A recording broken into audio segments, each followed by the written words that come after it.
secant theta by sin theta minus sin theta by cos theta equal to cot theta என்பதை நிரூபிக்கவும். secant theta by sin theta minus sin theta by cos theta equal to cot theta என்பதை நிரூபிக்கவும். Okay first left side எடுத்துக்கலாமா செல்லம்? Left side என்ன இருக்கு பாருங்க, secant theta இருக்கு. லெஃப்ட் சைடு என்ன இருக்குது? secant theta by sin theta minus sin theta by cos theta. ரெண்டு ரேஷனல் நம்பர் இருக்கு. ரெண்டு பின்ன எண்களா? ரெண்டு பின்ன எண்கள் இருக்கு. ரெண்டு பின்ன எண்கள் நடுவுல மைனஸோ பிளஸோ வந்துச்சு அப்படி சொன்னா ஃபர்ஸ்ட் எதை பார்க்கணும்? பகுதியை பார்க்கணும். ரெண்டு பகுதிகளுக்கு சம்பந்தம் இருக்கானா? இல்ல. எப்ப சம்பந்தம் இல்லன்னு நினைக்கிறோமோ அப்ப என்ன பண்ணிக்கணும்? ரெண்டையும் பெருக்கணும். இங்க என்ன பண்ணோம்?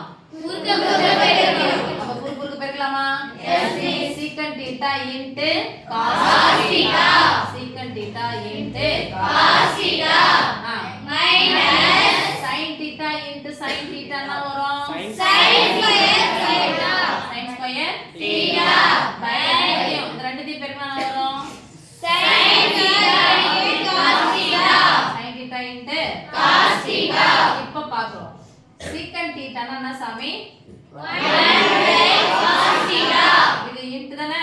yes. இன்ட் போட்டாலும் ஓகே, புள்ளி வச்சாலும் ஓகே தான். Int cos theta minus sin square theta by sin theta into cos theta. என்ன ஒரு அரை மணி நேரம் எடுக்கிறீங்க? இங்க நடுவுல ஃபர்ஸ்ட் பெருக்கல் இருக்கு. மைனஸ் செய்யணும், ஃபர்ஸ்ட் பெருக்கல் செய்யணும்.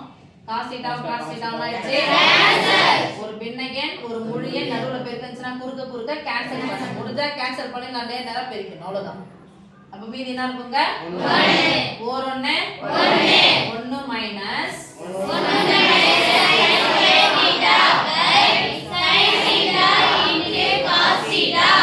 இப்ப பாருங்க சாமி, by 1 minus sin square theta. என்ன theta? cos theta வா? 1 இருக்குது, sin ஸ்கொயர் இருக்குது. எது இல்ல?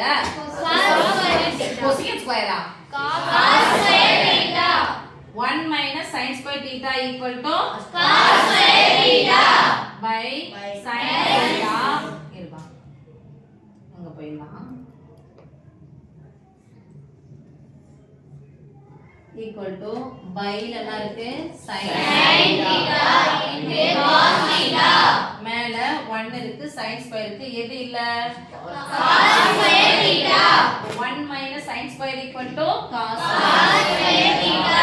1 minus sin square equal to cos square theta equal to இங்க பாருங்க நடுவுல என்ன குறி இருக்கு? பெருக்கல். cos square னா அது cos into cos. cos into cos. அப்ப ஒரு cos ஒரு cos னா எடுத்து கேன்சல். ஏன் ரெண்டு கேன்சல் பண்றோம்? ஒரு 2ல இருந்து 1 கழிச்சா 1. அப்ப வெறும் cos theta மட்டும் இருக்கா? sin theta by sin theta. cos theta by sin theta. cos theta by sin theta னா சாமி cot theta. அதான ரைட் சைடு கேட்டிருக்காங்க. yes. hence proof. Write down Swami.